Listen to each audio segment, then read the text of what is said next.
¿cierto? Libro de la generación de Jesucristo, Huius David, hijo de David, Huiu Abraham. Entonces, ¿por qué esto? Veíamos hacia el final de la clase que el Evangelio está escrito para creyentes que en su gran mayoría eran pertenecientes a los judíos, o sea que antes de ser creyentes en Jesús provenían del judaísmo. Entonces, por eso, todo aquello que tiene que ver con el Antiguo Testamento se resalta mucho más. El Evangelio de Mateo es el que resalta de manera más evidente la conexión entre Jesús y la Escritura y la Biblia. La Biblia, que era lo que para los judíos en ese momento era la Biblia, ¿cierto? Nosotros lo llamamos Antiguo o incluso también lo llamamos Primer Testamento. Entonces esto es importante.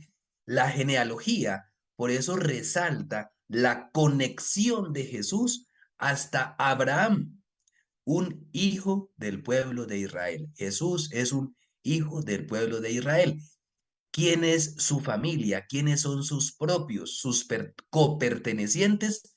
Pues en primer lugar, los miembros del pueblo de Israel. Pero acordémonos que allá, en los últimos versículos y a lo largo del Evangelio, pero sobre todo al final, el Evangelio termina con ese que llamamos el mandato misionero. Vayan por todo el mundo y anuncien el Evangelio.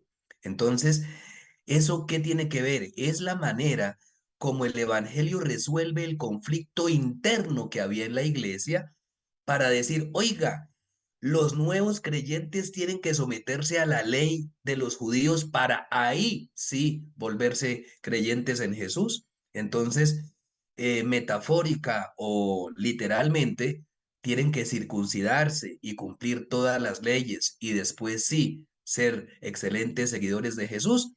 Pues muchos decían que sí. Y hasta San Pablo prácticamente esa era la única opción, ¿cierto? Pero acordémonos que con Pablo de Tarso se da el aval al ingreso de creyentes no provenientes del judaísmo. Estamos aquí unos 20 añitos después, 10, 15, 20 añitos después de Pablo de Tarso, y ahora es el Evangelio de Mateo el que también ratifica esta doble condición. A la comunidad del, a la comunidad de los creyentes pueden pertenecer ex judíos o lo siguen siendo de raza o paganos, ex paganos, porque no puede ser seguir cumpliendo la ley y seguir siendo creyente o seguir adorando a los dioses paganos y seguir creyendo en Jesús. Entonces, precisamente si ustedes ven, la mayoría de estas mujeres no son judías y en la genealogía de Jesús se va poniendo ahí de alguna manera ese énfasis. Entonces, por eso se incluyen estas personas en conexión con el mundo no judío. Es una manera sutil desde el comienzo, es como el que no quiere la cosa de decir, oiga, soy profundamente respetuoso de las tradiciones si sigo a uno que en su genealogía,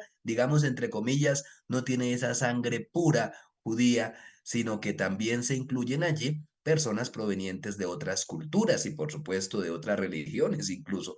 Pero es como el spoiler de ir diciendo, sí, este Jesús, hijo de David, hijo de Abraham, traerá la salvación a todas las naciones. Bueno, quería pues hacer este discursito que me pareció importante por esa pregunta que encontré pues en el foro. Entonces, acuérdense que pueden hacer sus preguntas en el transcurso de la sesión académica que tenemos hoy. Bueno, pues continuando un poco de donde habíamos dejado la vez pasada, habíamos culminado con con la estructura del Evangelio de Mateo. Si alguien nos quiere recordar básicamente cuál es el criterio de estructura del Evangelio de Mateo.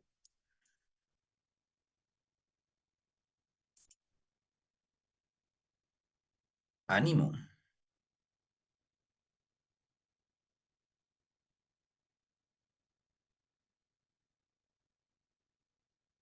Bueno, entonces, recordemos, entonces una pregunta más sencilla. El Evangelio de Mateo se divide como en dos grandes grupos de qué? ¿O grupos de qué?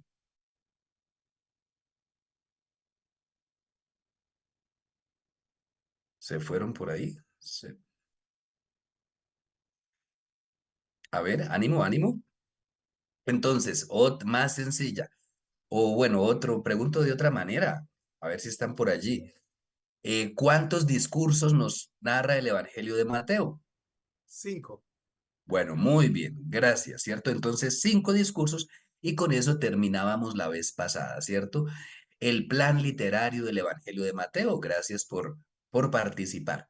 Entonces, efectivamente, tenemos acá pues esos modos de proceder que precisamente son a través de los discursos de Jesús. Entonces, efectivamente, vemos un primer discurso al inicio, tal vez el más conocido, ¿cierto? Que lo llamamos sermón de la montaña o discurso de la montaña o del monte, bueno, etcétera. Un segundo, un tercero, un cuarto y un quinto. Ahí terminábamos la vez pasada. Entonces, ojo, muchas veces las personas que desconocen o que no, las personas más desordenadas que somos por naturaleza, no entendemos a veces a otra persona porque no comprendemos lo que esa persona quiere decir. A veces decimos que a los locos hay que llevarles la cuerda porque uno no entiende el discurso. Entonces, uno puede comenzar a hablar así, hábleme de tal cosa, y uno comienza sin planear, sin planificar nada, etcétera. Uno dice, pero ¿qué va a hacer? Aquí a nosotros los profesores en el diplomado, la hermana Leticia está muy pendiente y con meses de anticipación ya nos dicen, vea, profesor, ¿cómo va a ser su clase? Organícela como quiere, ¿cierto? Pero mándenos cómo va a ser su clase y por eso ustedes desde el inicio, cuando abren el aula, para poner un ejemplo, ¿cierto? Ya encuentran las actividades, ya encuentran los temas, ya encuentran todo. ¿Por qué? Pues porque si no, pues uno aquí se emociona, un profesor que es apasionado de su tema, se emociona hablando y no sale de la introducción a los evangelios sinópticos en todas las sesiones. Pues igualmente, los escritores antiguos, cuando escriben, tienen un plan, saben lo que van a decir, saben lo que van a escribir. Y por eso es importante saber siempre la estructura de cada libro de la Biblia, tratar de aproximarnos. Lo que pasa es que no siempre escribieron de manera explícita y además es ese plan. Además, el modo de escribir de la antigüedad, pues no es el modo de escribir actualmente. Entonces, si conocemos más o menos la estructura, qué partes tiene, cómo es por dentro el Evangelio, pues tenemos más riesgo de entender cada partecita. Porque si yo comienzo a leer por el final, vayan y anuncien el Evangelio a todas las naciones, y yo provengo del judaísmo, yo digo, con estos herejes no me meto y dejo de leer, dejo de escuchar y no comprendí el plan. Bueno, Richard, por favor. Sí, respecto entonces a la estructura de Mateo, podríamos hablar entonces según la diapositiva de narraciones y discursos. Eso es. Es correcto, ¿cierto? Podemos decir narraciones y discursos. Y vean, y sí, es que son muy claros. En el Evangelio de Marcos realmente no encontramos así discursos, palabras y dichos de Jesús.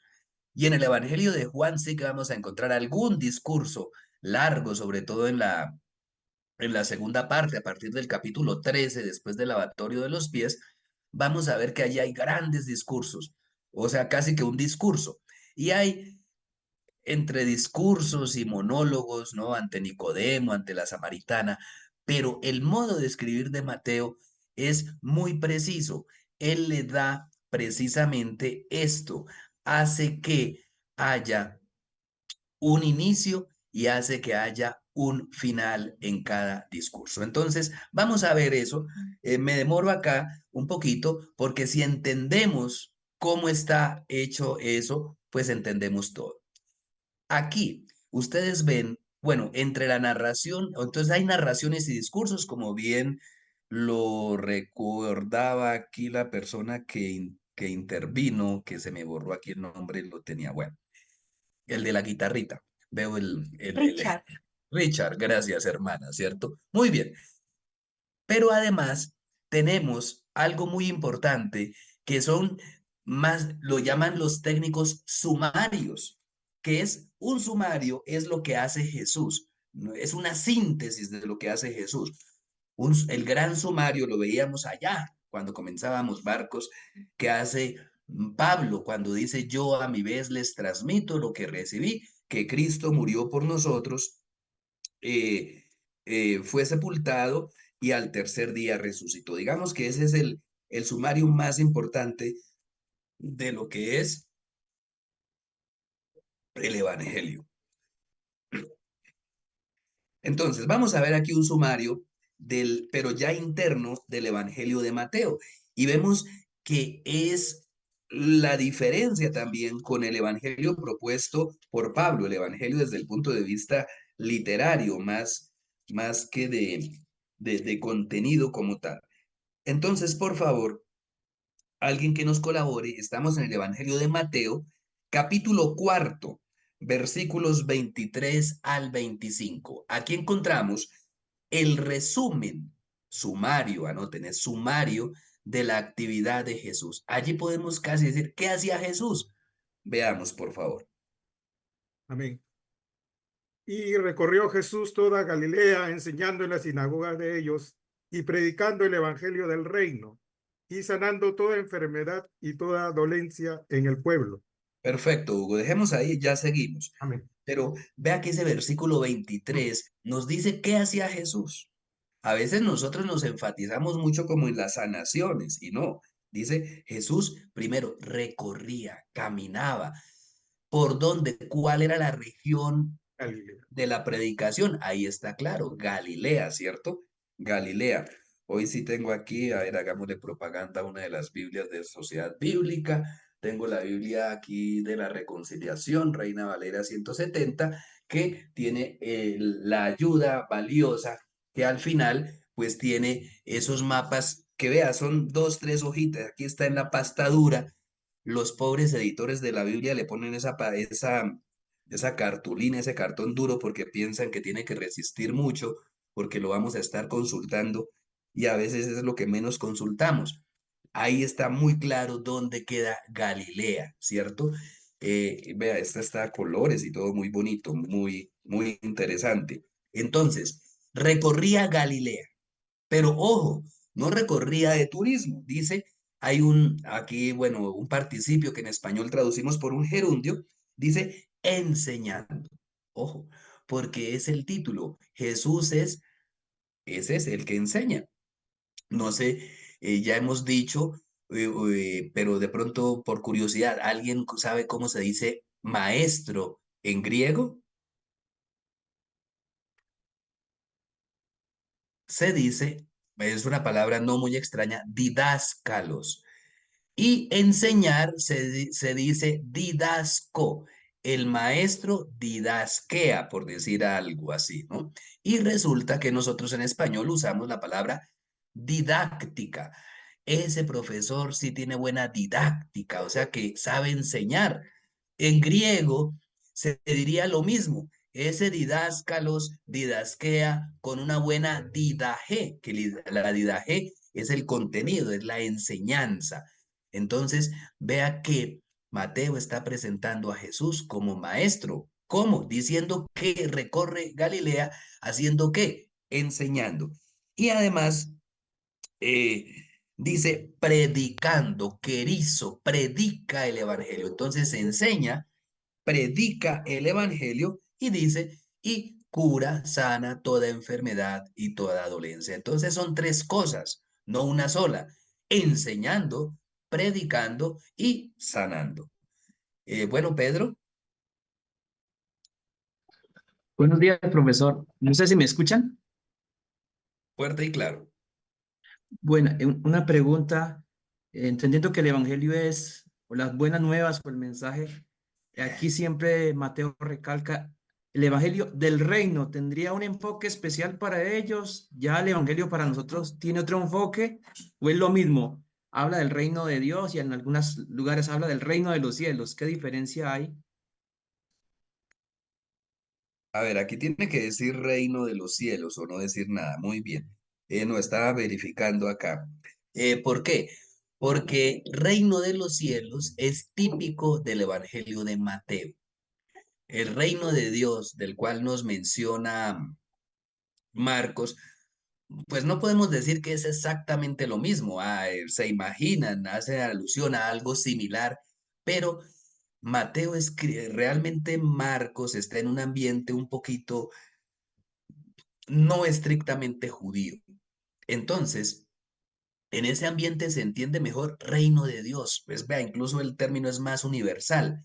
Pero como usted le está hablando a personas que provienen de un ambiente semita, judío, hebreo, pues ellos se están acostumbrando, ojo, ni siquiera al reino del cielo, porque en hebreo no se dice cielo, en hebreo se dice cielos, chamayim, plural, im. Cuando ustedes ven una palabra así en hebreo que termina en im, es plural, ¿sí?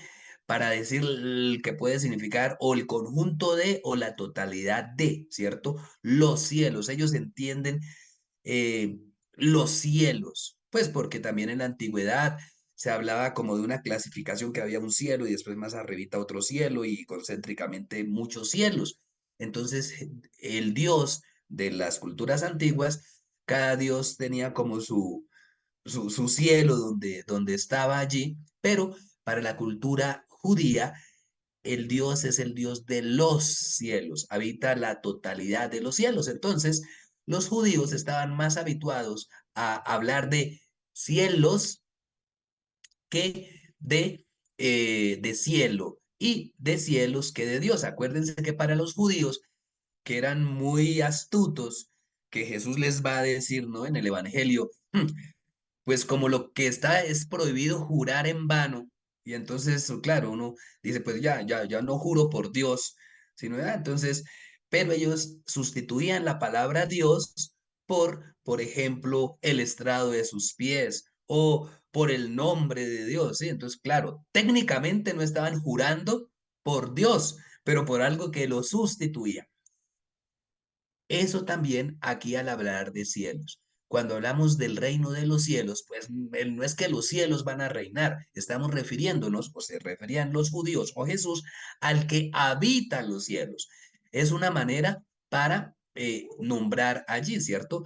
Así como cuando ellos veían el tetragrama divino, ¿no? Escrito en hebreo, la yo, que nosotros transcribimos como por Y, H, V o V pequeña, H, ellos no decían nada ahí, pero por respeto, en vez de decir ahí una palabra, los judíos quitaban esa palabra y decían, por ejemplo, Señor mío, ¿no? Que en hebreo es Adonai. Bueno, entonces ellos tenían ahí en la Biblia, que la Biblia de los 70 tradujo por Señor y encontramos en algunas Biblias también en español, dice Señor en el Antiguo Testamento para referirse a Dios, los judíos pronuncian allí la palabra Adonai, que significa Señor mío. Pero bueno, esa era la técnica para no mencionar a Dios, sino un nombre sustitutivo, pero sabíamos que nos referimos a él. Entonces, Pedro,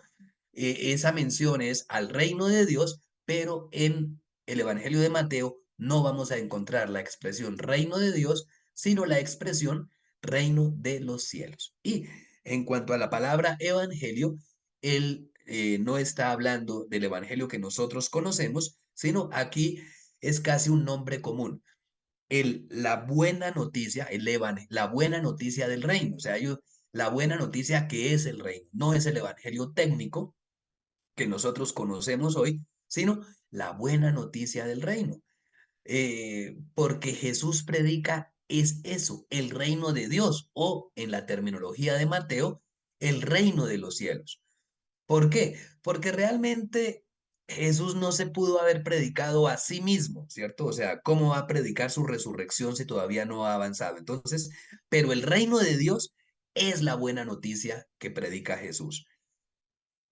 El acontecimiento de Jesús es la buena noticia que predica la iglesia. Por eso técnicamente podemos decir que Jesús predica el reino de Dios o reino de los cielos y la iglesia predica el evangelio. Sin embargo, el reino de los cielos también es evangelio porque es una buena noticia, ¿sí? En ese sentido. No sé si me hago entender, Pedro.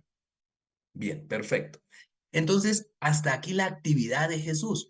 Recorre, recorre Galilea. Es el verbo principal. Y después está con participios, que dice, pero ¿cómo recorre Jesús Galilea? Enseñando, predicando y sanando. Pero es recorriendo toda Galilea. Jesús, maestro, Jesús que predica la buena noticia y Jesús que enseña. Y fíjense que como estamos escribiendo y enfatizando el arraigo judío de Jesús, ¿dónde predica Jesús? En sus sinagogas. Aunque ya, fíjese que dice en sus sinagogas, ya hay como un distanciamiento, en distanciamiento. Ese es en las sinagogas de ellos, ¿sí? No nuestras. Hubiese dicho en nuestras sinagogas. No, en sus sinagogas. Y además, mire la importancia de darle más énfasis a la predicación de Jesús en las sinagogas y no en el templo porque el templo, acordémonos, estaba o a punto de ser destruido, era inminente que era lo primero que iban a arrasar los romanos, o ya había acabado de suceder, estaba todavía humeando, ¿cierto? Estamos muy cerquita del año 70. Entonces, pues es una manera como el autor recalca que aunque faltaban en la época de Jesús, año 30 muchos años para la destrucción del templo, el núcleo principal de la predicación de Jesús no es el templo, sino las sinagogas, que son más lugares de estudio que de adoración. O sea, las personas iban, sí, se oraba también en las sinagogas, pero era más estudio, era el estudio bíblico de la época, se hacía en las sinagogas. Bueno, siga Hugo con los versículos que nos faltan. Amén.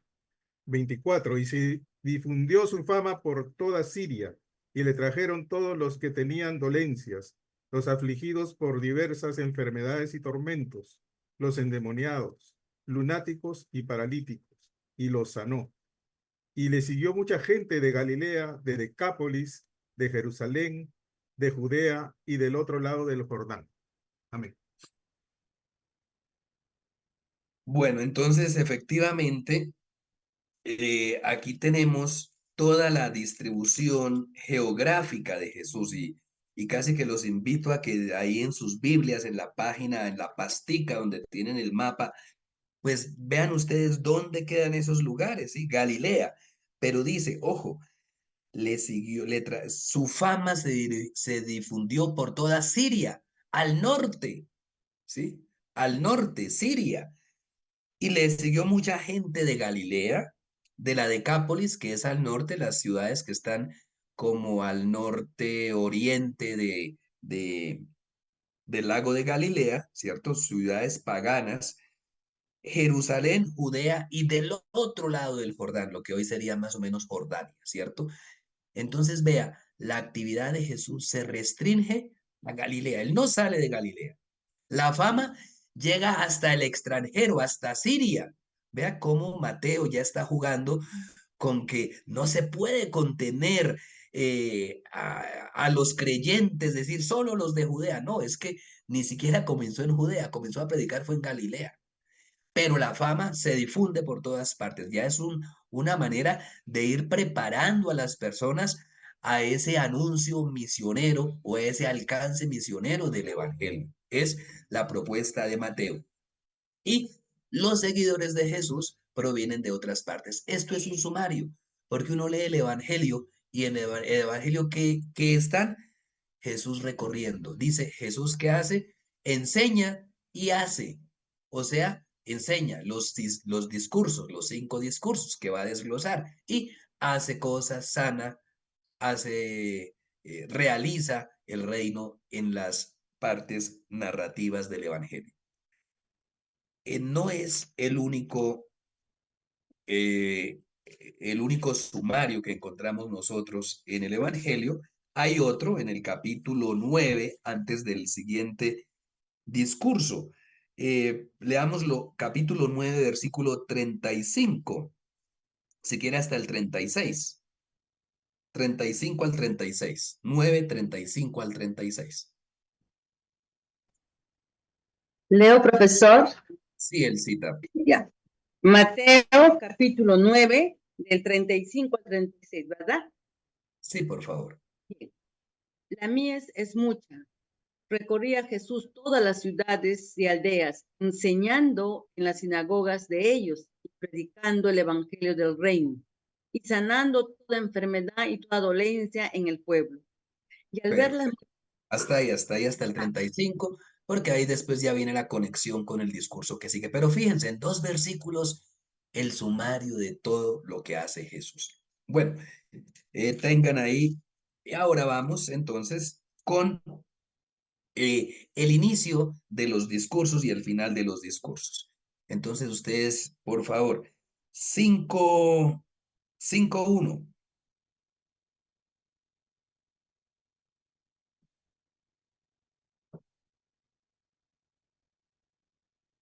Mateo 5:1. Sí, Viendo la multitud, subió al monte y sentándose, vinieron a él sus discípulos.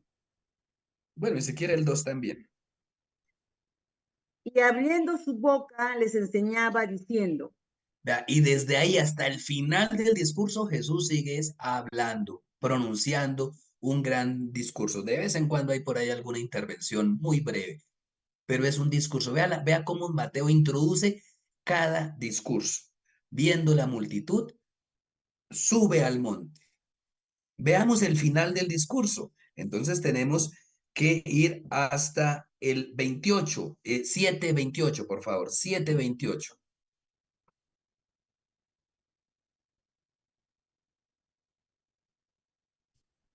Y cuando terminó Jesús estas palabras, la gente se admiraba de su doctrina, Siga, siga Liliana, hasta, porque les enseñaba, sí, señor, porque les enseñaba como quien tiene autoridad y no como los escribas. deje el micrófono encendido un momentico. Entonces vea que ahí dice, ¿cierto? Cuando Jesús terminó, da el cierre. Cuando Jesús terminó estas palabras. Y viene una reacción. Pero entonces el narrador está marcando. Subió y comenzó a hablar. Y después bajó. No, perdón, no ha bajado. Momentico. Terminó estas palabras y viene la admiración de la gente. Pero nos falta el cierre, que está en el 8:1, Liliana. Cuando descendió Jesús del monte, le seguía mucha gente. Sí, porque si no, vea que Mateo muy atento, no dejó encaramado por allá a Jesús en el monte, ¿cierto? Si subió, bajó. Jesús subió al monte, comenzó a enseñar, bajó del monte y lo seguía mucha gente. Y comenzaría esta parte discursiva que está aquí marcada, capítulos 8 al 9. Vamos a irnos al inicio del discurso del capítulo 10, que es el discurso de la misión dirigido prevalentemente a sus apóstoles. Ya vimos el sumario, pero veamos entonces capítulo 9, versículo 36, que es como una breve introducción. Hacemos una pausa y después tenemos ahí el discurso, comienza el discurso. Entonces veamos 36 al 38. Bien, y al ver las multitudes, tuvo compasión de ellas, porque estaban desamparadas y dispersas como ovejas que no tienen pastor. Siga. Entonces dijo a sus discípulos, a la verdad la mies es mucha, mas los obreros pocos. Rogad pues al Señor de las mies que envíe obreros a sus mies. Bien, y enseguida viene, vea, fíjense la reacción tan importante y mucho que hablamos de la misericordia de Jesús, la compasión de Jesús. Ve las multitudes, siente compasión. Y casi que este discurso que viene es fruto de esa compasión. En el discurso anterior vio las multitudes y subió al monte, no huyendo, sino para predicar, ¿sí? Porque después tenemos que se acercan los discípulos y comienza su predicación. Aquí habla, viene el episodio de la elección de los 12 y enseguida veamos versículo 5, 10:5, perdón, 10:5. A estos 12 envió Jesús y les dio instrucciones diciendo, por camino de gentiles no vayáis y en ciudades samaritanos no entréis. Bueno, muy bien, ¿cierto? Y comienza el discurso del capítulo 10, etcétera. Bueno, ¿se acuerdan cuál es la fórmula de culminación del discurso del Sermón de la Montaña? ¿Quién la dice? Y cuando terminó, Sí, Estela, dígala. Así de memoria, así no sea exacta. y Cuando cuando terminó, Jesús, eso, cuando terminó estas palabras, creo que decía. dice, Bueno, ajá, cuando terminó Jesús estas palabras, la gente se admiraba de su listo. doctrina. Ahora veamos el final de este discurso. 11:1, por favor. 11:1. Cuando Jesús terminó de dar instrucciones a sus 12 discípulos, se fue de allí a enseñar y a predicar en las ciudades de ellos. Entonces, por si no nos hemos dado cuenta, el evangelista nos cuenta ojo, que ya acabo de hablar, ¿sí? Así como de pronto, no mentiras, yo no voy a decir de este grupo, pero podría decir, así como cuando uno de pronto está escuchando una clase virtual y está ahí todo conectado y de pronto va por allá a hacer oficio a otro lugar de la casa y cuando vuelve, uy, ya se ha acabado la reunión, entonces uno apaga. Bueno, eso pasa en este mundo virtual, ¿cierto? Pues bien, para los que digan, uy, ya se acabó la reunión, es el aviso de Mateo, ¿cierto? Que dice, Jesús acabó de enseñar a sus discípulos, ya Jesús acabó el discurso. Sí, Liliana. Tengo una duda, porque pues cuando estábamos hablando del primer discurso, en el inicio, pues los discípulos iban con él.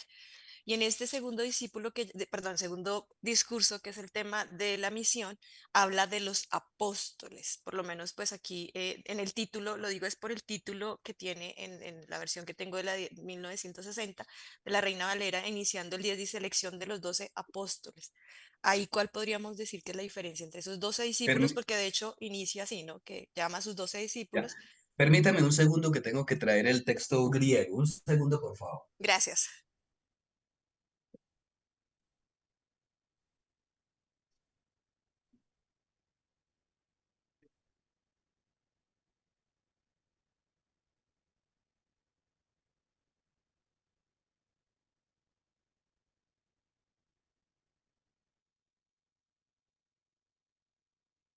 Bueno, entonces tenemos en el Mateo 5 primero, ¿cierto?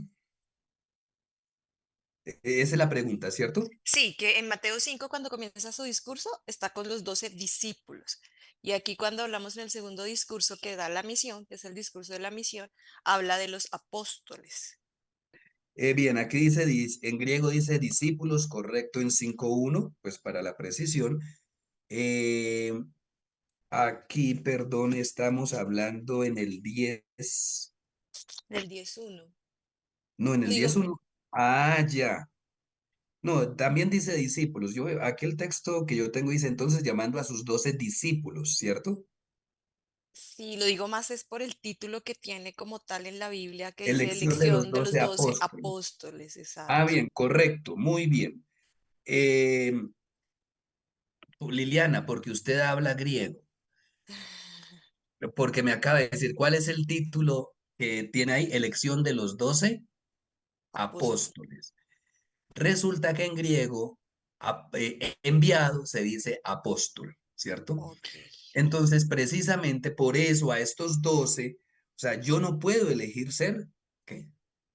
Apóstol, porque apóstol quiere decir enviado. Entonces, es por eso, y muy interesante la pregunta, porque a veces confundimos estos dos términos. Discípulo es el que sigue.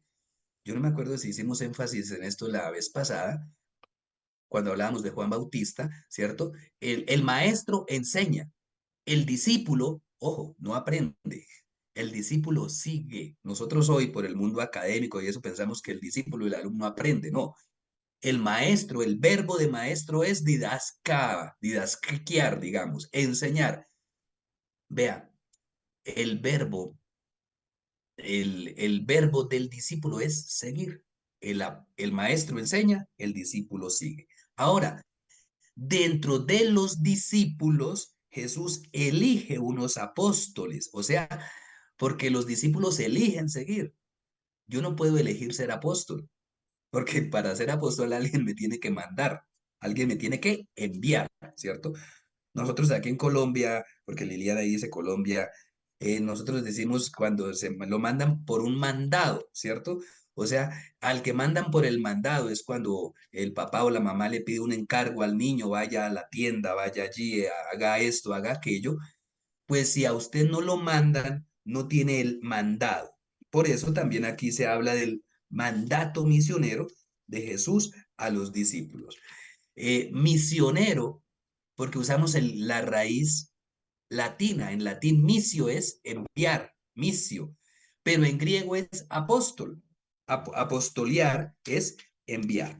Entonces, es eso lo que dice. Sin embargo, aquí el texto, perdón, eh, ta, ta. Ah, sí, porque leamos el versículo 5, 10:5, por favor.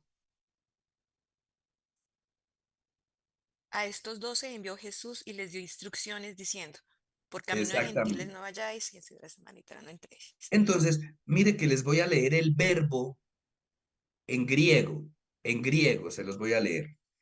Dice, ¿cómo es? A estos 12 apesteilen y Jesús aposteló, o sea, a los 12 Jesús los aposteló. Por eso decimos que los constituyó en apóstoles. Pasaron de ser discípulos, porque yo elijo ser discípulo, y es Jesús el que decidió a estos 12 constituirlos en apóstoles. ¿Y qué es la constitución? No, pues enviarlos.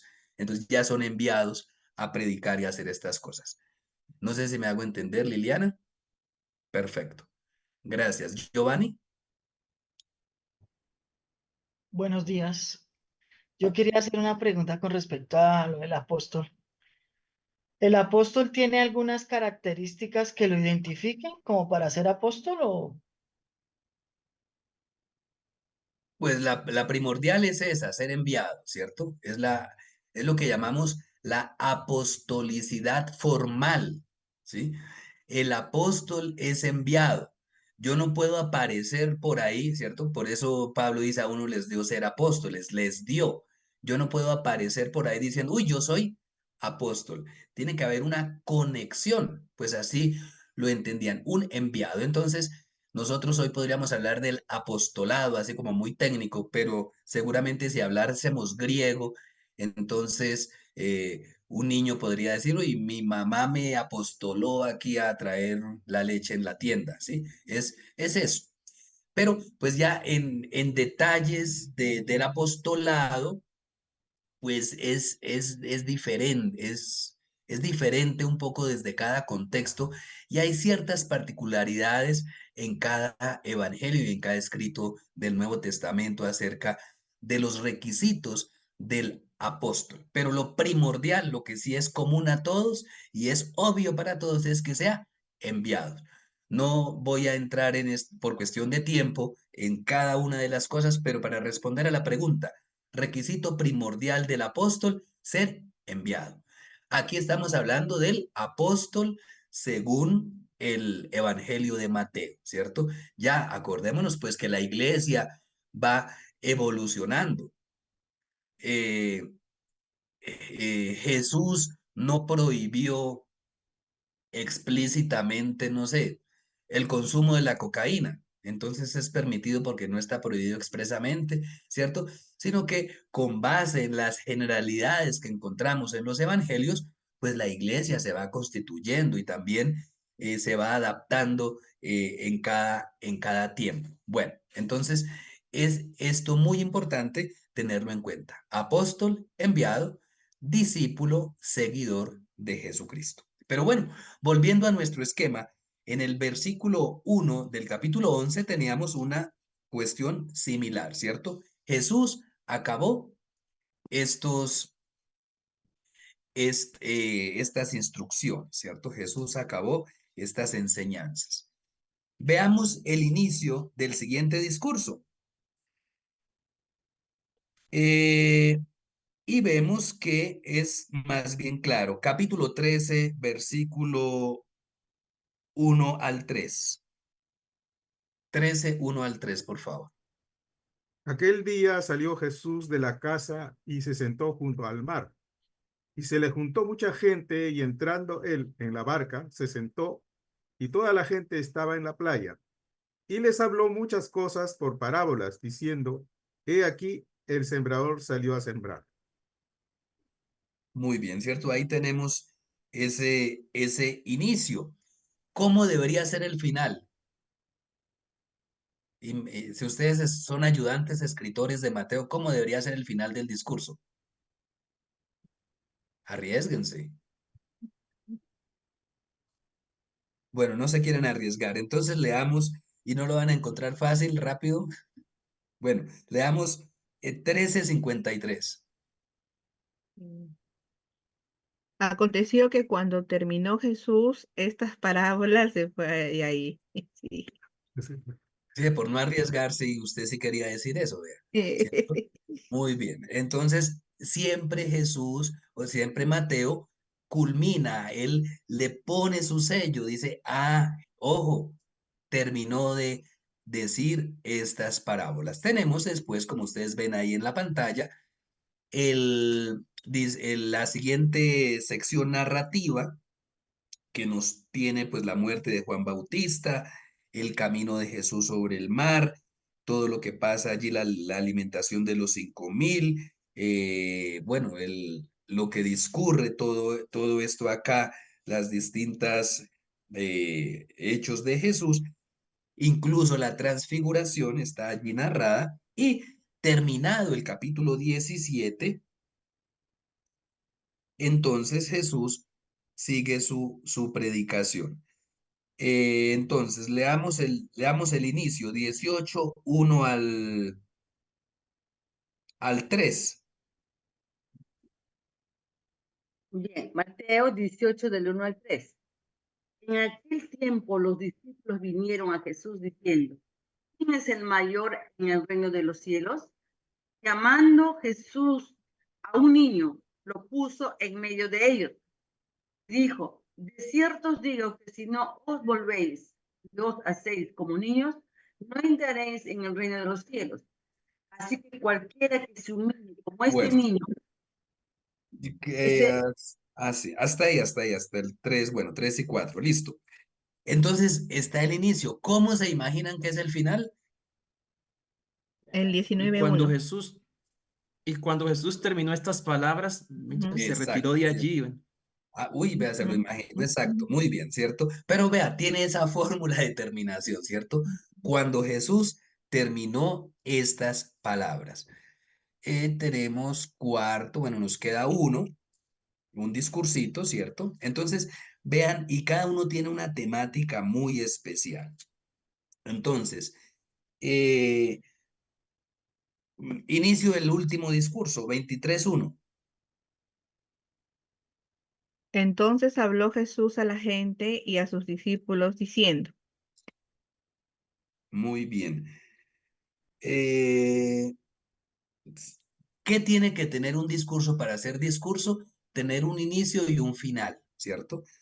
Porque a veces tenemos, por ejemplo, el capítulo 24:1, uno dice, pero aquí hay como una cosa narrativa, un Jesús que toma impulso, pero no encontramos una fórmula de cierre, ¿cierto?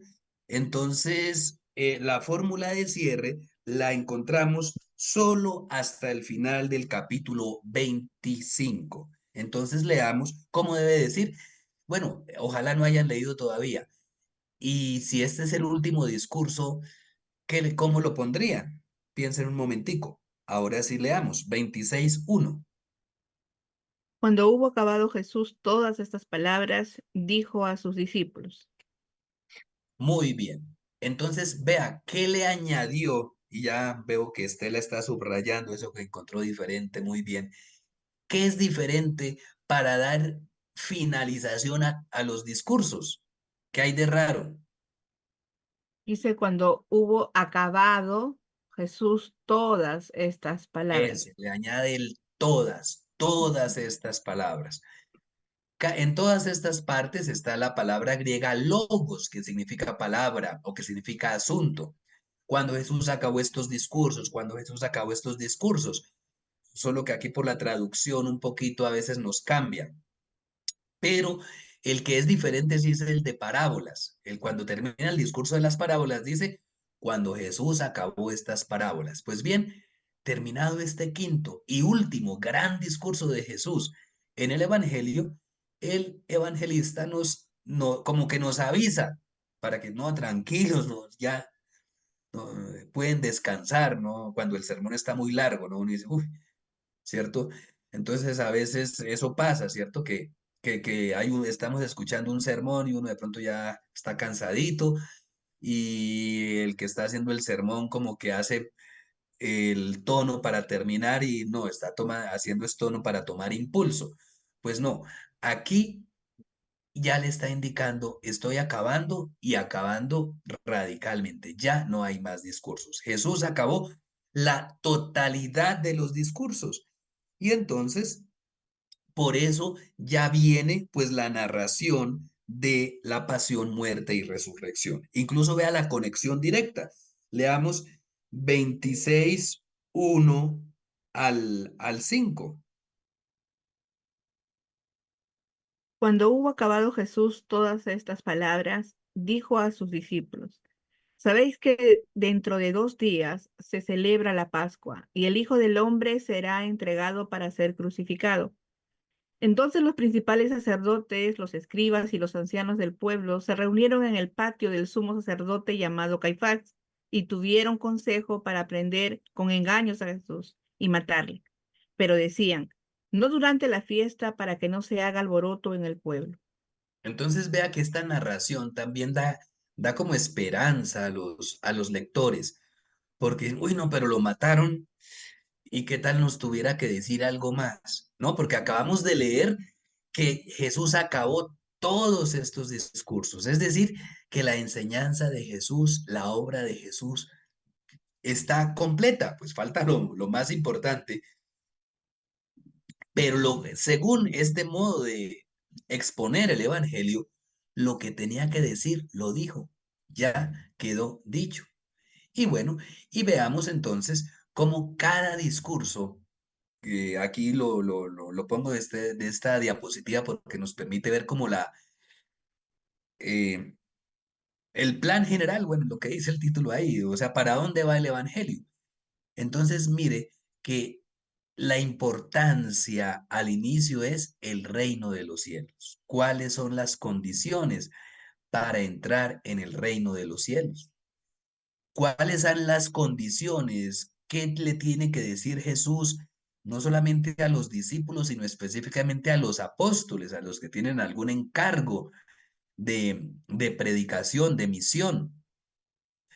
Discurso de la misión, aquí digamos, etimológicamente en latín, o del apostolado, si tomamos el discurso en la palabra en griego.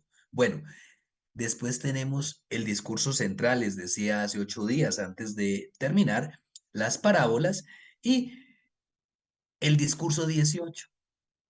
El discurso 18, no, el discurso del capítulo 18, discurso eclesial. Mire, ¿se acuerdan cuál fue el contexto?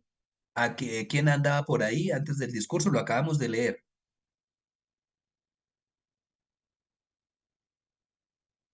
Un niño, ¿no? Un niño. Entonces, y es el discurso donde va a hacer énfasis en la pequeñez. ¿Cómo quiere Jesús que sea la iglesia? Una iglesia de niños, de insignificantes, es decir, de gente que no sea prepotente, de que todo el mundo trate al más insignificante, que eran los niños, como hermanos. Eso es, que hermano deje de ser que sea una palabra con toda la carga semántica que tiene, hermano. Y es convertir al niño, todos tratan de alejar, en hermano. Esa es la iglesia, donde cada uno, usted sea niño, sea judío, sea pagano, sea sirio, sea samaritano, cada uno puede entrar y debe ser percibido así en la iglesia. Bueno, finalmente, el discurso, pues, que llamamos también, o que llaman algunos, escatológico. Por eso habla del final y allí, cuando venga el Hijo del Hombre, el último día, ¿sí?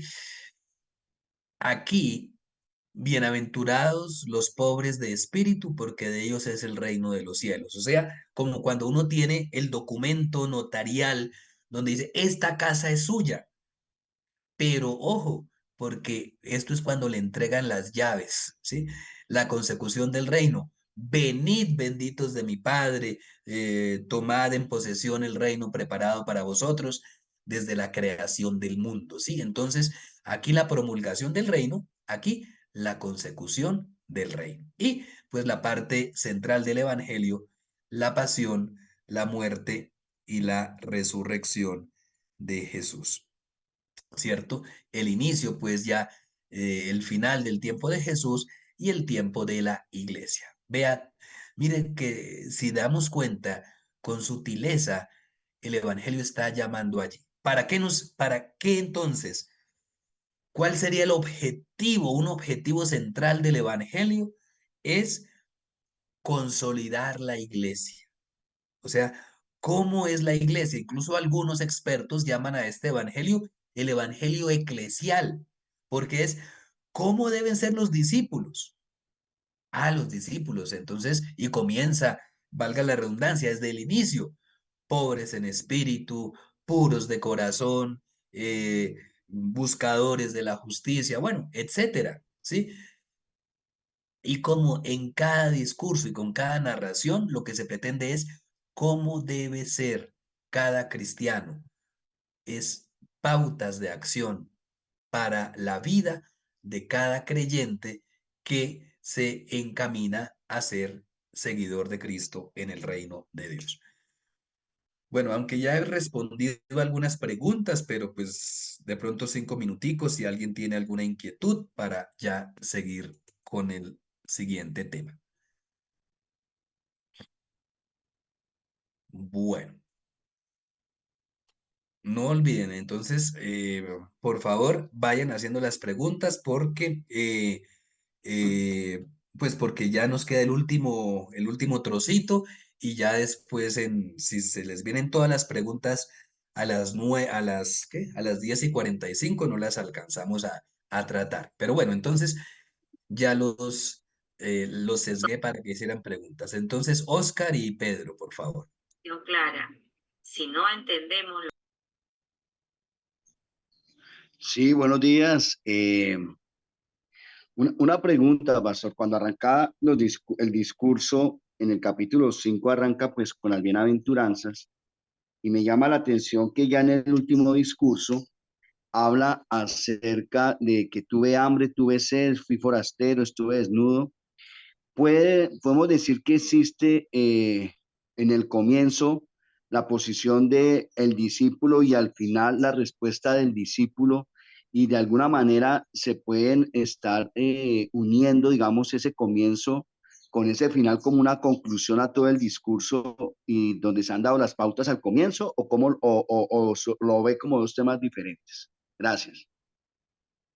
Bueno, gracias, Oscar. Pues efectivamente hay una conexión. Oiga, ¿yo por qué tengo apagada la cámara? ¿No? Porque está, bueno, entonces, efectivamente hay una conexión, ¿cierto? Y no solamente entre el inicio y el final, sino que hay un hilo conductor a lo largo de todo el Evangelio, ¿cierto? Hay un hilo conductor a lo largo de todo el Evangelio. Y el hilo conductor es cómo ser un auténtico seguidor de Jesús.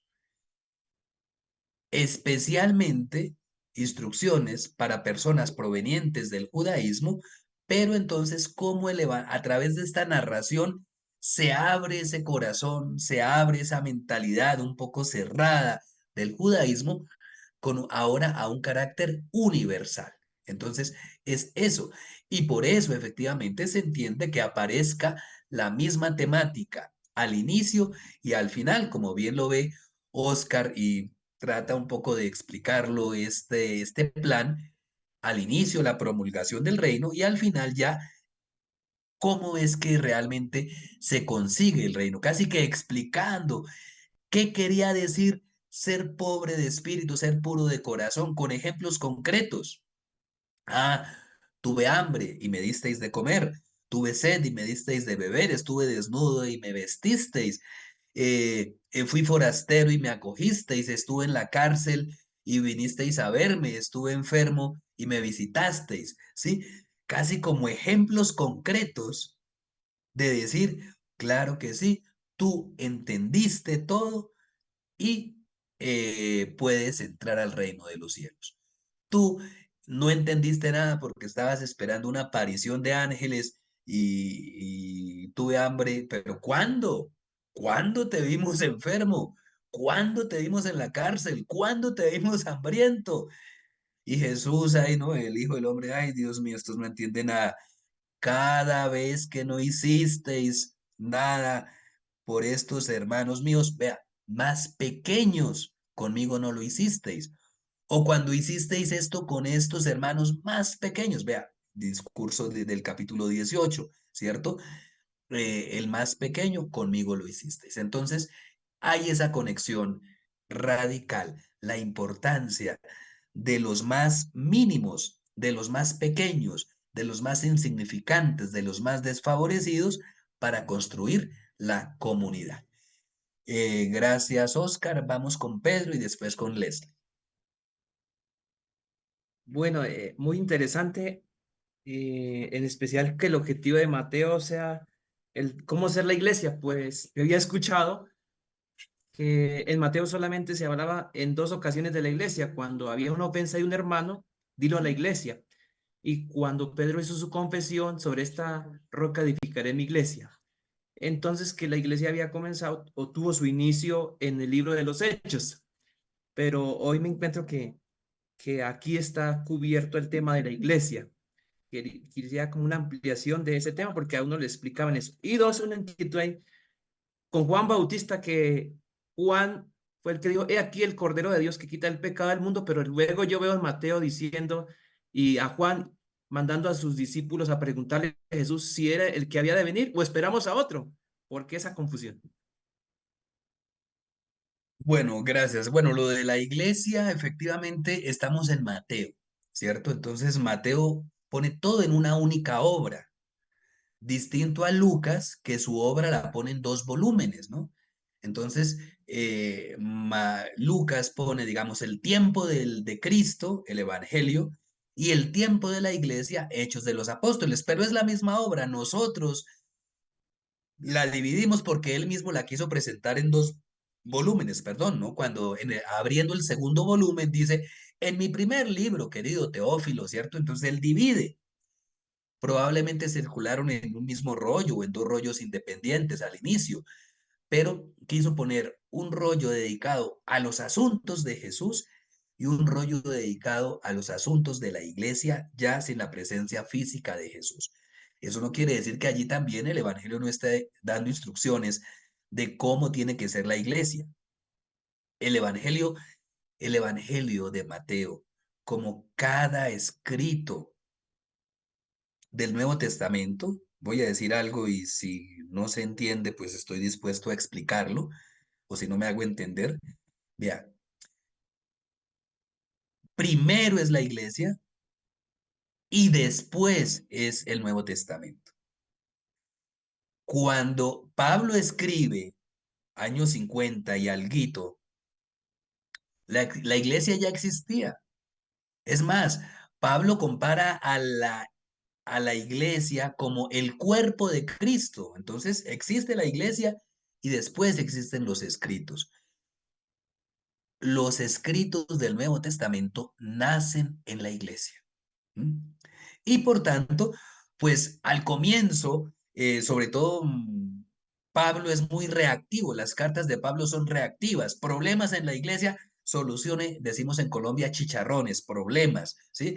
Uy, chicharrón por aquí, chicharrón por allí, problema por aquí, los ideolotitos por allí, los judaizantes acá, hay problemas, pues Pablo se la pasa escribiendo para dar solución a problemas concretos de la iglesia urgentes. Por eso en Pablo es muy difícil, excepto en Romanos, encontrar como un tratado sistemático sobre la iglesia, sobre Cristo, pero pues hay enseñanzas al respecto, no era su propósito principal. En Romanos se salva de esto porque Pablo no había ido a Roma, no conoce la comunidad de Roma, pero les escribe una carta. Entonces, como no conoce los problemas concretos de los romanos, pues escribe de manera más general y por eso un libro muy profundo porque le puede dar más espacio a profundizar en cristología, en eclesiología, en antropología, en teología.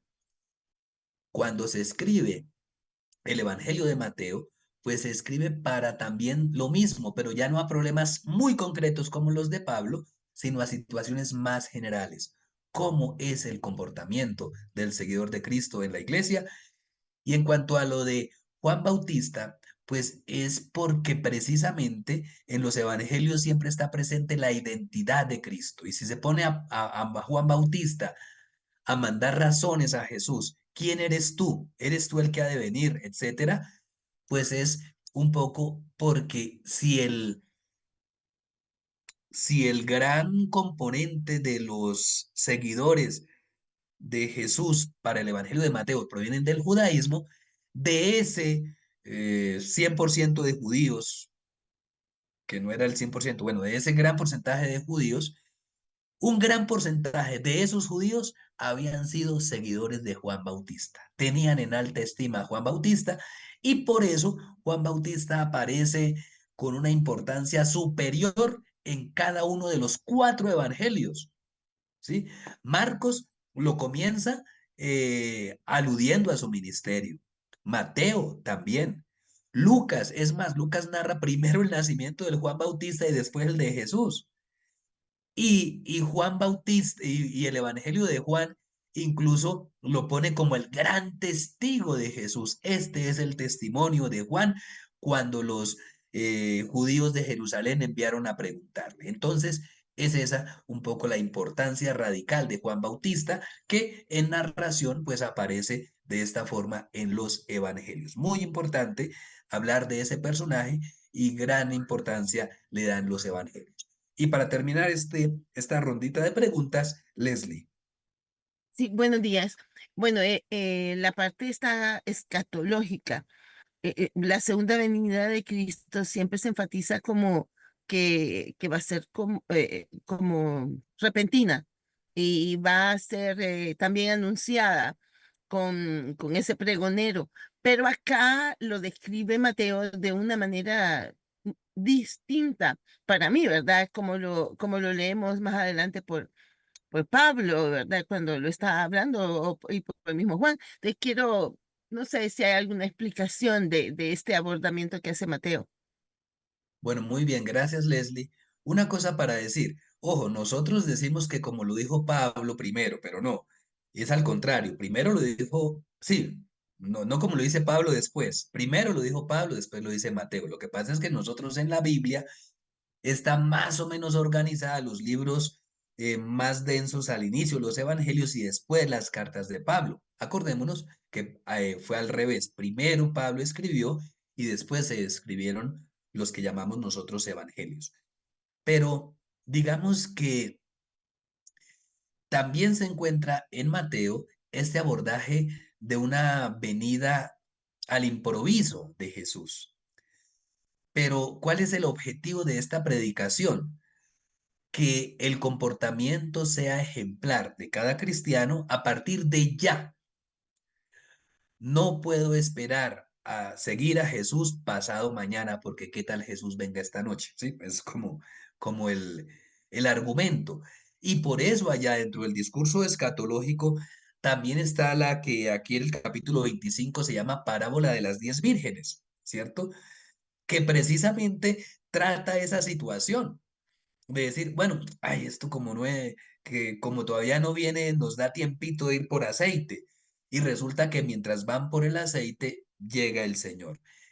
Es para eso decir, vea, usted tiene que preparar su aceite desde ya, no dejar para última hora, no preparar poquito, ¿sí?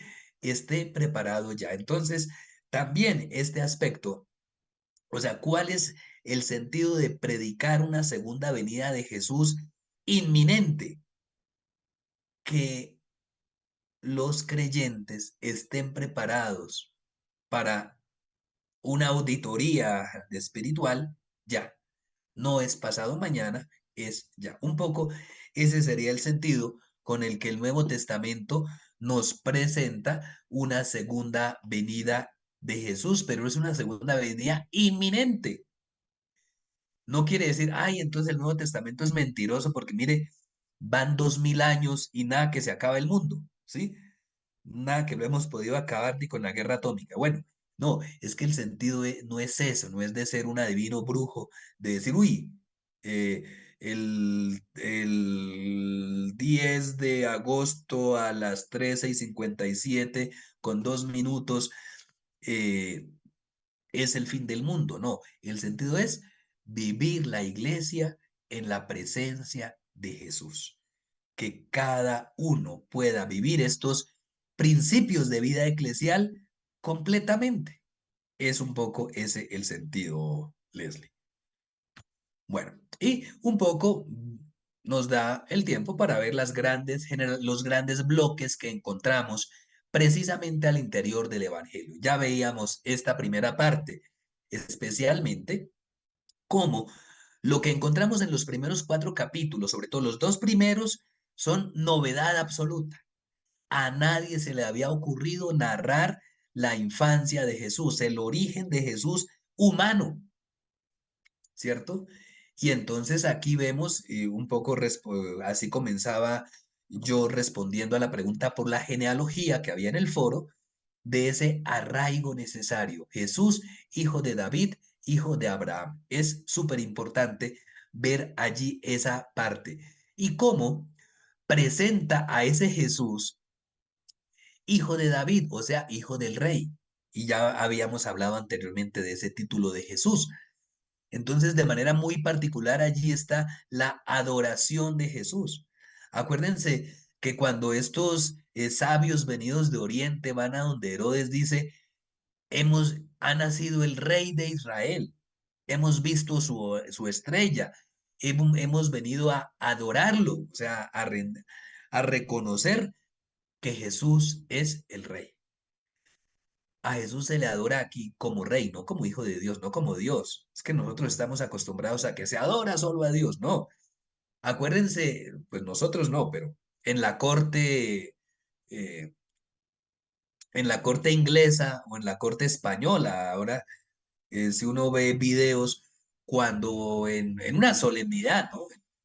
Una fiesta, no sé, donde está el rey de España, las personas que lo saludan le hacen una reverencia, lo están reconociendo como rey, ¿sí?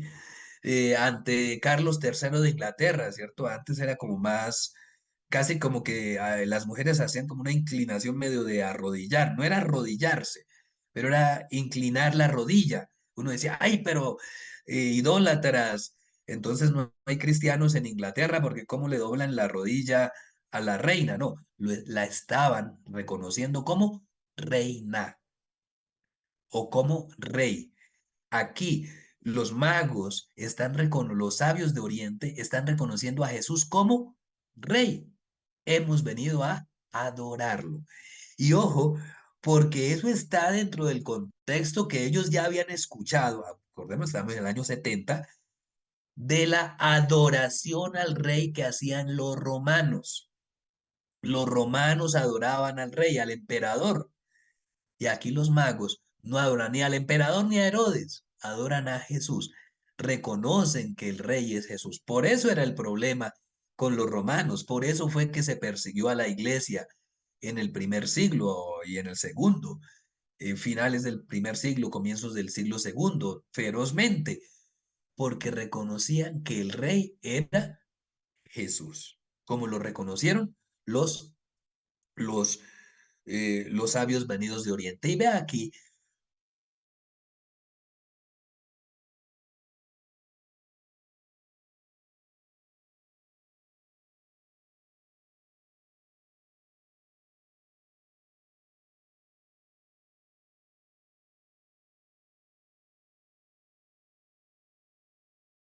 Los hijos. Bienvenido.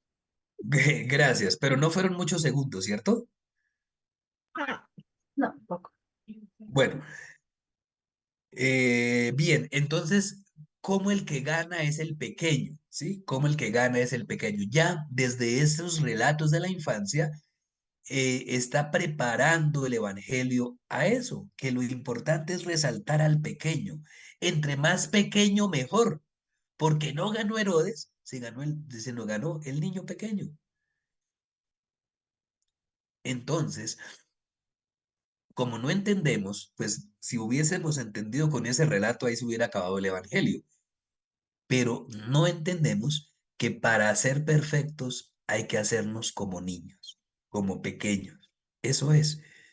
Y tal vez este es el Evangelio de Mateo no se ha leído interiormente en la iglesia. ¿Por qué? Porque hoy día, ¿qué queremos? Ser el que más sabe, el que más puede, el que más poder tiene, el más respetado en la iglesia. Ay, el más. Y resulta que no, estamos con una lógica que no es la de Jesús. La lógica de Jesús en el Evangelio de Mateo es la lógica del más pequeño. Entre más pequeño, mejor, porque Jesús es el más pequeño.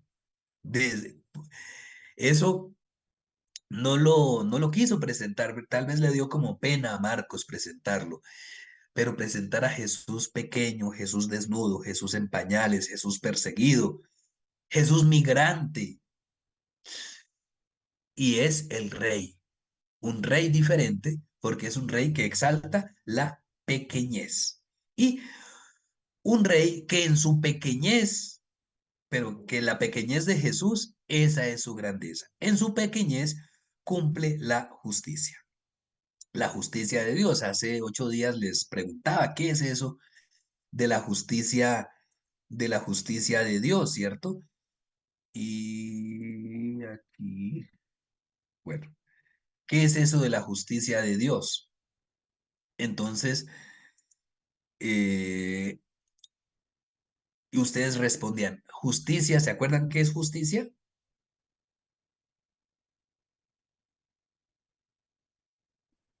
Es un modo de comportarse, un modo de acción, un modo de llegar a ser. La justicia es un modo de comportamiento y la justicia de Dios es un modo de comportamiento de acuerdo a los principios de Dios.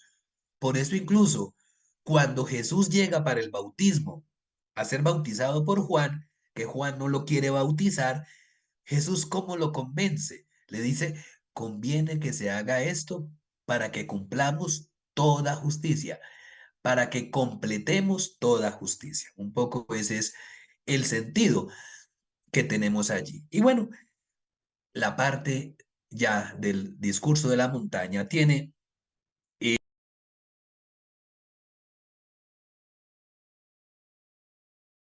es que alguien me enmuteció.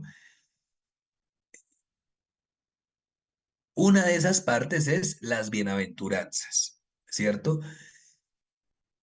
Eh, y al respecto, ya estuve viendo los que contestaron el foro, que era opcional, pero pues algunos participaron acerca de cómo explicar, cómo entender. Bienaventurados los pobres en espíritu, porque de ellos es el reino de los cielos. Ojo, voy a explicar solo esta, pues pero nos ayuda a ampliar porque casi que de alguna manera las 8 bienaventuranzas son sinónimas entre sí. Nos habla de actitudes. Pobre sabemos lo que es pobre, bienaventurados los pobres. Y bienaventurado es una declaración de felicidad. Bienaventurado es un sinónimo de feliz, es como un superlativo de feliz. Felicísimo sería. Acordémonos que, bueno, o mejor, es que en hebreo no existen los superlativos. No se puede decir buenísimo, ¿no? No se puede decir. Tendría que decirse la bondad de las bondades. O como para uno de los libros de la Biblia, para no decir el mejor cantar de todos los cantares, se dice cantar de los cantares, ¿cierto?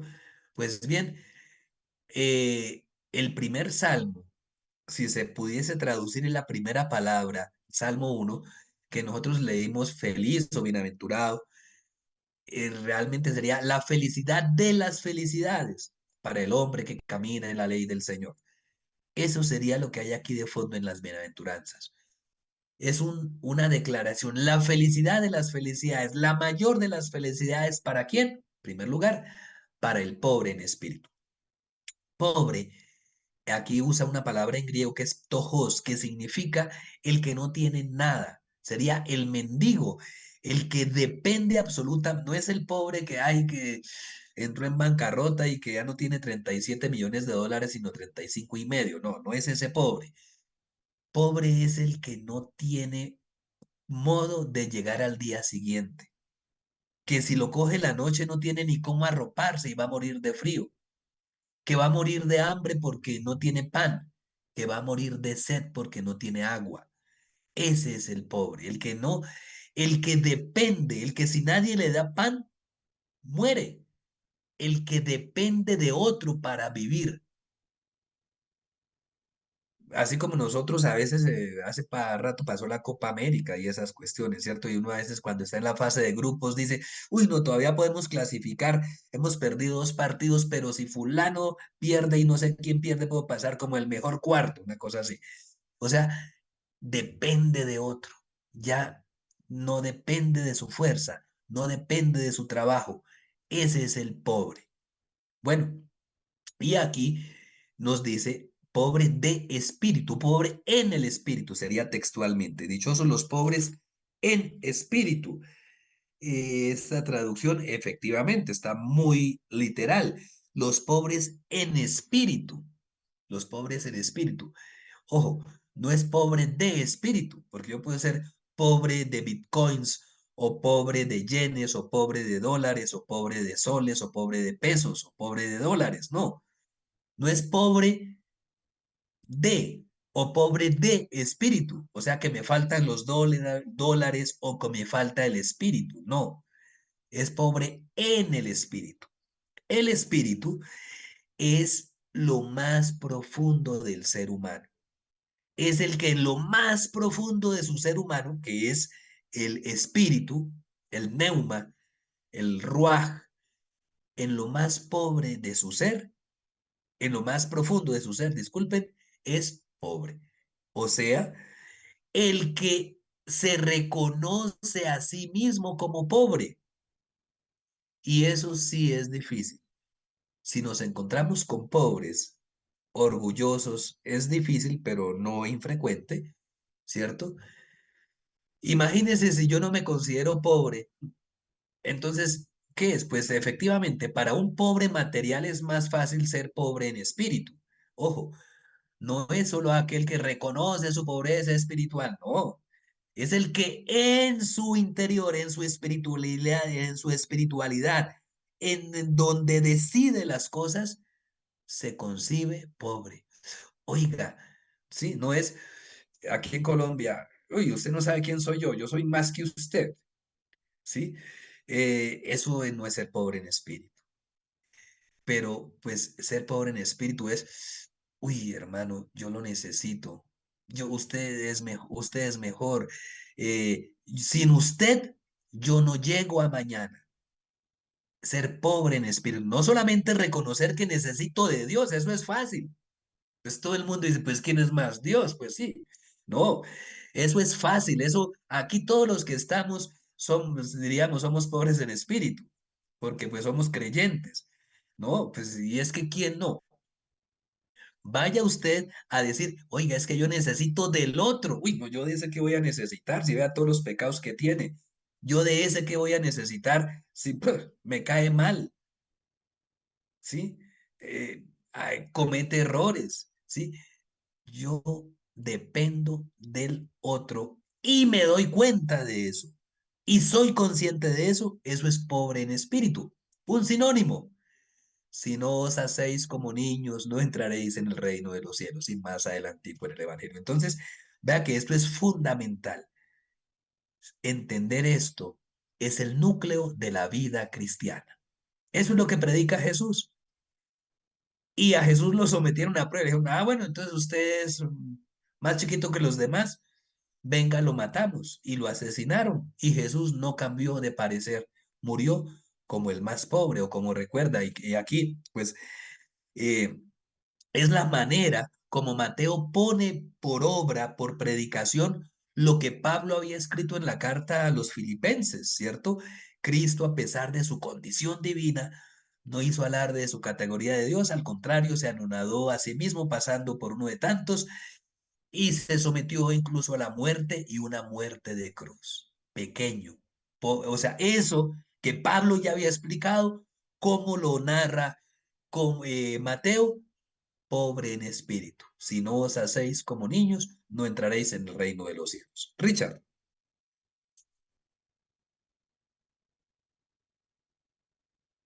Richard. Sí, qué pena. Sería más o menos como la mujer sirofenicia cuando habla que solamente de las boronas que caen de la mesa podrían ser alimentados, cuando se refiere el Señor Jesucristo a ella como perro por ser extranjera. Exactamente. Mire que ella hubiera podido decir, ¿y dónde está la dignidad? Usted no es que respeta a las mujeres, ¿no? ¿Cierto? Pues la había podido echar en cara esas cosas. Esa mujer nos da ejemplo de pobreza en espíritu.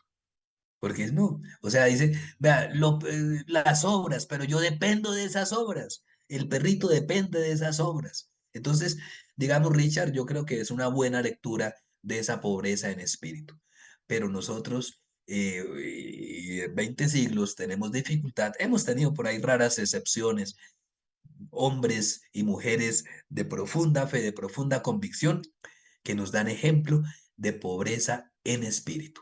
Pero es bien difícil y allá está. Y Jesús reconoce que es difícil.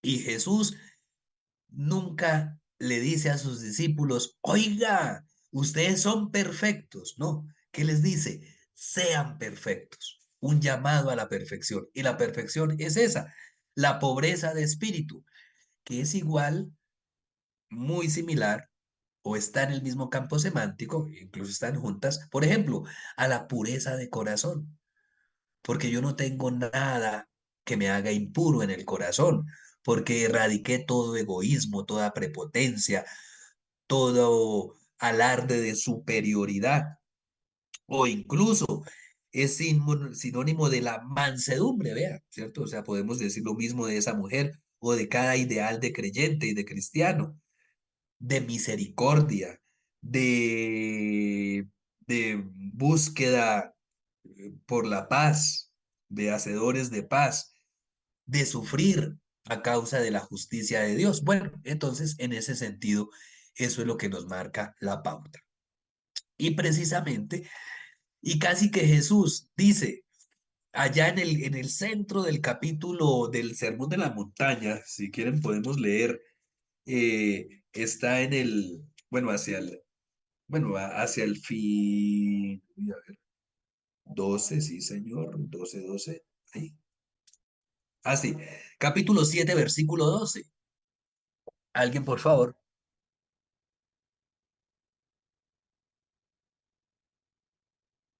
Yo para dónde voy. Dice, perdón, ¿capítulo qué? 7. 7:12, 7:12.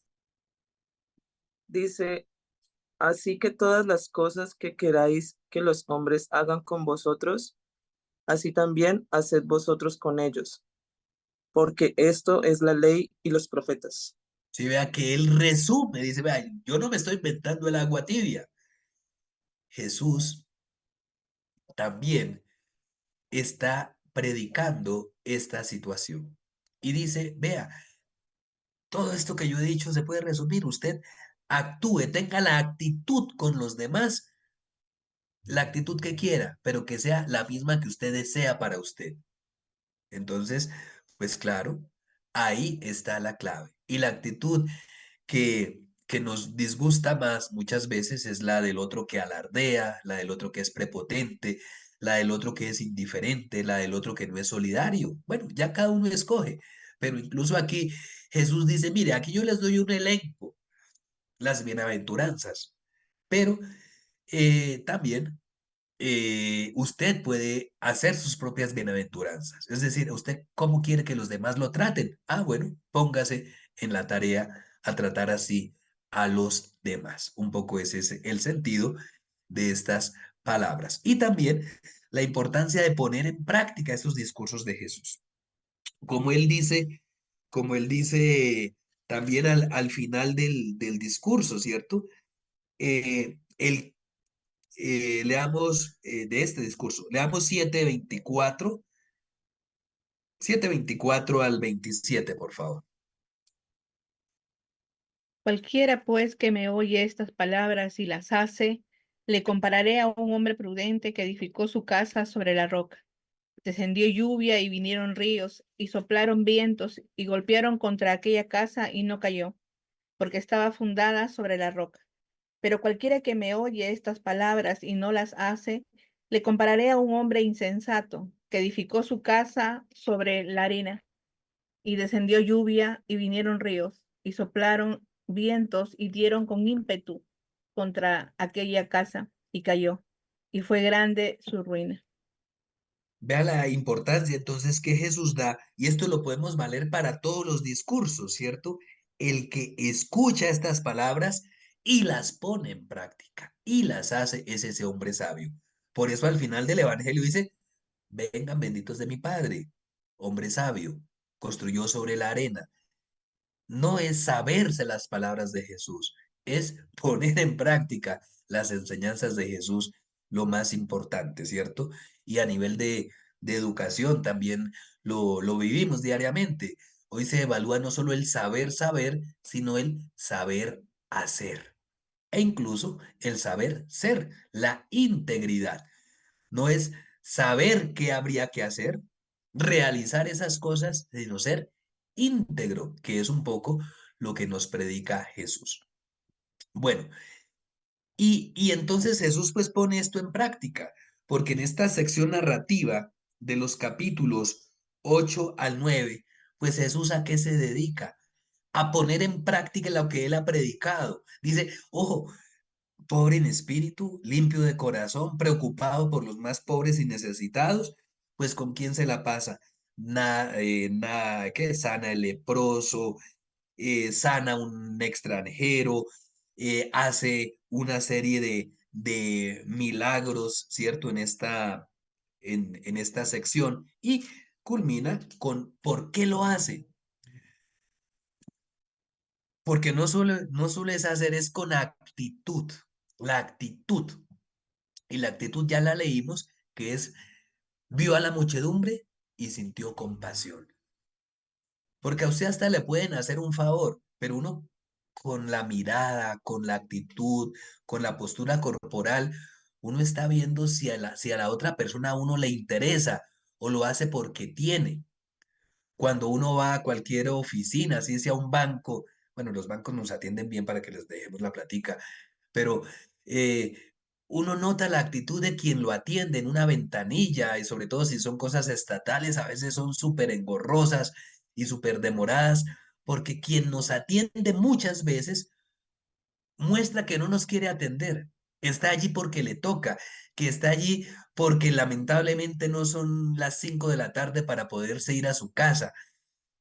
Jesús vio la multitud y sintió compasión. Entonces, casi que en la sección narrativa nos da ejemplo de cómo, Mateo nos da ejemplo de cómo vivió eso Jesús, ¿cierto? Es prácticamente eso lo que encontramos allí. Bueno, y después de eso tenemos el discurso famoso de la misión, que ya un poquito con la pregunta que hicieron pudimos explicar el sentido. Yo soy discípulo, pero es Jesús el que hace un apóstol. Tomó a sus discípulos, los llamó y los envió. Y entonces, mire que allí en ese discurso se destaca el estar dispuesto a la persecución, el estar dispuesto a afrontar pues las dificultades que comportan la misión, porque pues a nadie le gusta que le predican que oiga, que usted que tiene su carácter, que tiene su enseñanza, que tiene su modo de vivir, su cultura, sus bienes, sus aprendizajes, usted es peor que todo el mundo. A uno le gusta que le digan, usted es mejor. Uy, cómo habla de bonito, cómo explica de agradable y uno saca pecho y se va poniendo así cada vez más grande, ¿no? Y resulta que es cómo predicarle a los demás, que lo más importante es así, que usted se vaya haciendo pequeñito, pequeñito, pequeñito, pequeñito, casi hasta desaparecer. Uy, ve, hasta con lúdica, hoy me salió la explicación, ¿cierto? Esa es la actitud que Jesús pide. E incluso también habla de no insistir, de no pensar que es por usted que se logran las cosas. Y vea una cosa que a veces no se entiende. Vea, el discípulo es pequeñito y tiene que permanecer pequeñito. Leamos 10:24, por favor.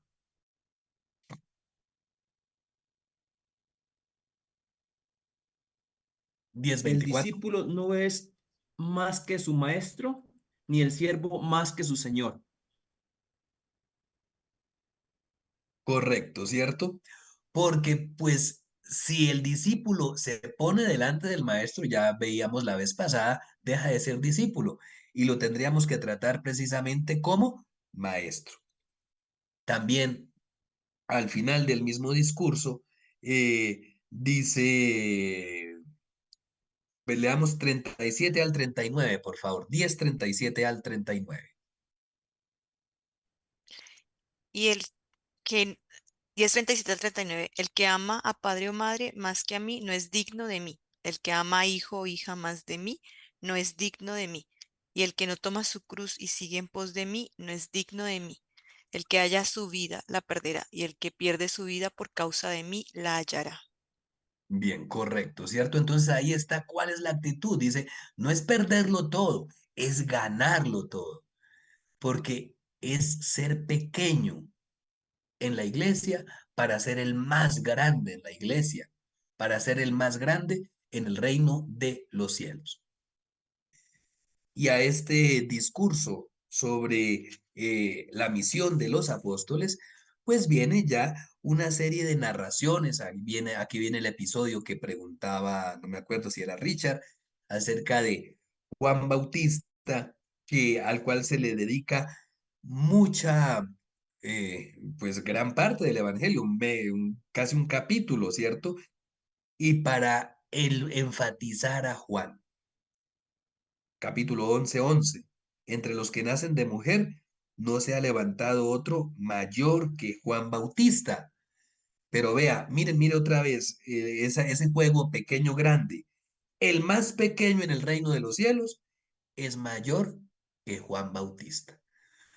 ¿Usted quiere ser mayor? Hágase pequeño, porque el más pequeño es el más grande, el que le da puesto al otro. Nosotros hablamos del prójimo, el que reconoce al otro como su prójimo, el que reconoce la importancia del prójimo.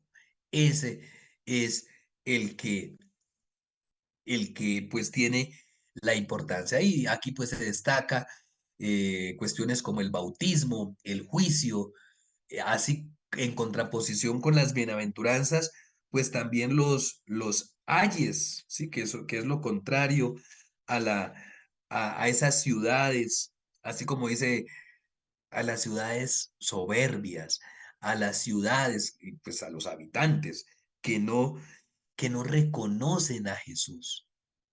Que mire, he hablado de la copertenencia, del ser propio.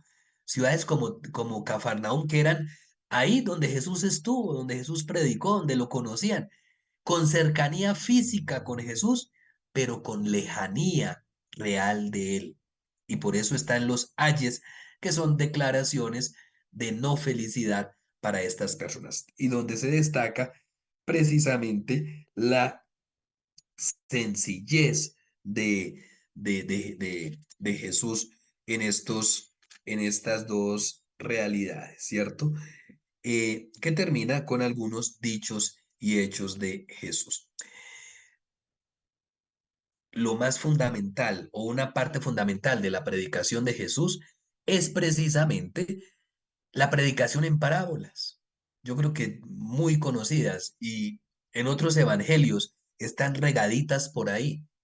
¿Cuál es la particularidad de Mateo? Que las recoge con sencillez. Incluso esto distingue a Jesús de, distingue a Jesús de Pablo.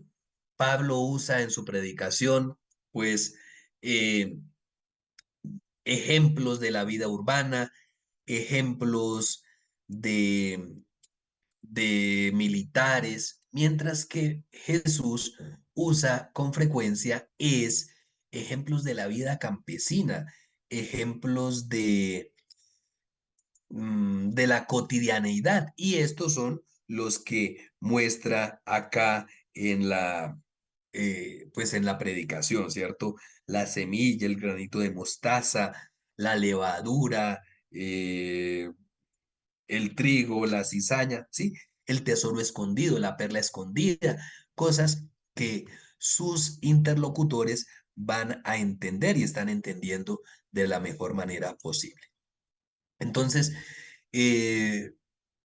¿cómo da a entender eso? Y sobre todo, anima a los discípulos que esta predicación de la pequeñez, uno dice sencilla, difícil, no se va a entender fácilmente, pero va a ser como esa semillita que va creciendo paulatinamente.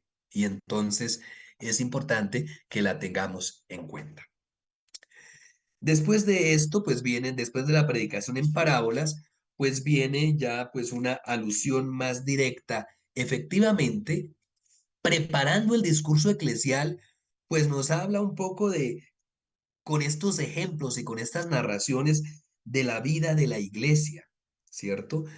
Eh, donde el centro es Jesús, donde Jesús es ese dador de alimento, dador de vida, incluso narrando las multiplicaciones de los panes, los anuncios de la pasión.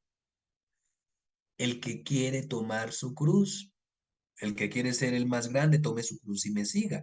Y él mismo anuncia la pasión.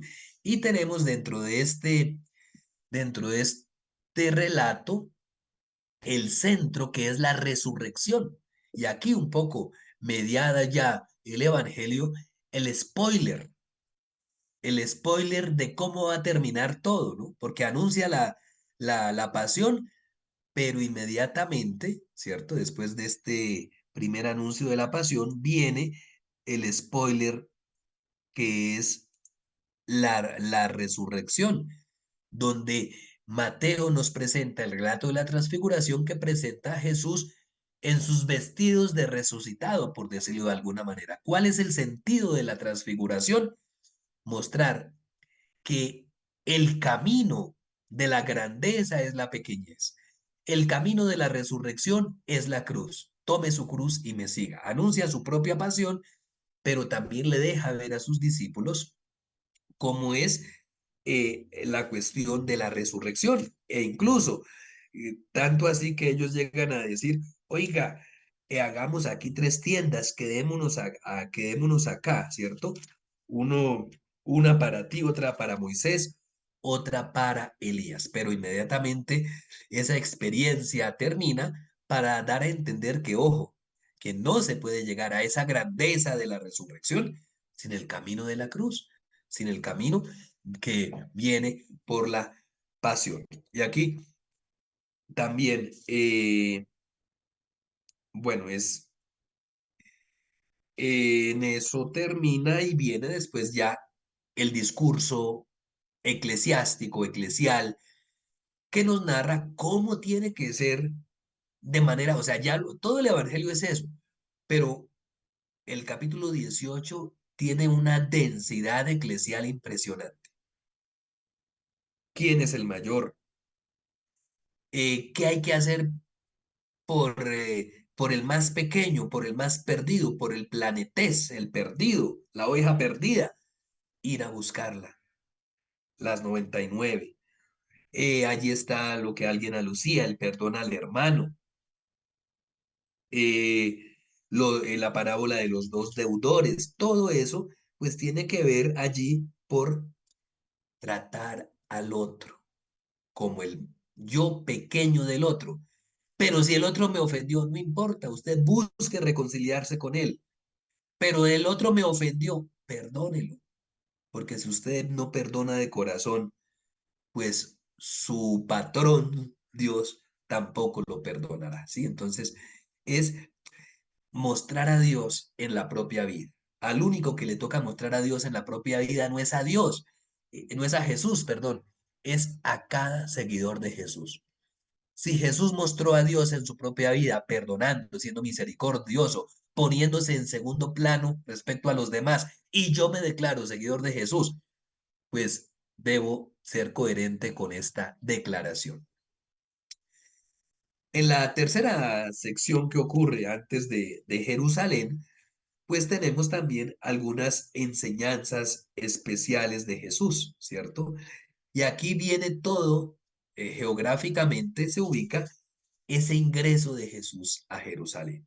Ya no más en Galilea, ya no camino a Jerusalén, sino también, sobre todo la segunda parte, lo que ocurre acá en Jerusalén con el último anuncio de la pasión, algunas enseñanzas sobre lo que significa esta entrada de Jesús y, parte muy importante, la predicación de Jesús en Jerusalén. Si es como el plan general, pues, de esta partecita. Finalmente, tenemos el discurso escatológico, del cual ya hicimos mención, ¿cierto? Que es en conexión con todo el Evangelio, con el inicio y con el final.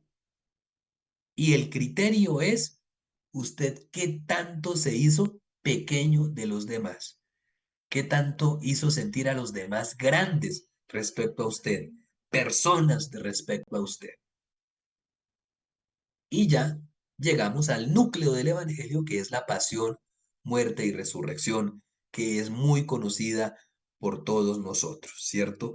Donde a Jesús pues no tuvo la oportunidad de tener ese juicio parcial, imparcial, perdón, sino que fue, leíamos incluso esa transición entre el discurso y lo que sucede aquí, como decidieron primero matarlo, después quisieron legalizarlo ante Jesús. Vemos un caso interesante y es que realmente como a Jesús no lo pudieron ungir para la sepultura una vez murió, la unción de Jesús es anticipada, ¿no? Está aquí en el capítulo 26, versículo 6. 6, capítulo 26, 12, cuando ya explica qué significa esa unción ante, ante la objeción de, oiga, y ese perfume tan carísimo, al derramar este perfume sobre mi cuerpo, lo ha hecho a fin de prepararme para la sepultura, ¿cierto? Entonces lo preparan estando vivo, la unción. Y esto nos recuerda incluso la mirra que le llevaron los sabios de Oriente, que era un regalo, es como regalar un sufragio, un regalo de un artículo para muertos, se lo llevan al niño allá recién nacido, pues lo están preparando para la sepultura. Y efectivamente también, como en el Evangelio de Marcos tenemos los relatos del sepulcro vacío y finalmente mucho más elaborado y mucho más amplio, los relatos de la misión universal. Leamos ese final del Evangelio ya después de la resurrección, capítulo 28, versículo 26 al 20, por favor.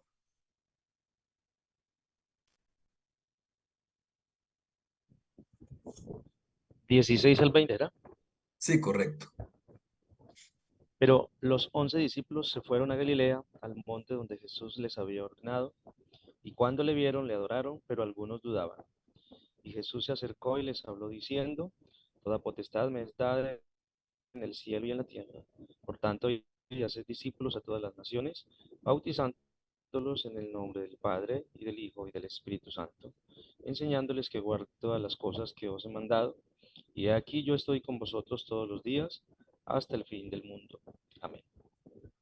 Bueno, muchas gracias.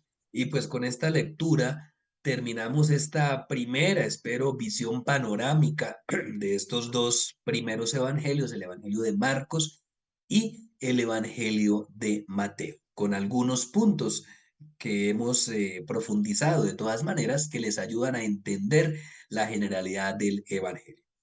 La clase, las diapositivas con la estructura de cada uno de los evangelios está en el aula para que la consulten y la tengan pues a disposición. Entonces, pues gracias a todos por su interés, por su participación y les deseo una muy buena continuación del diplomado.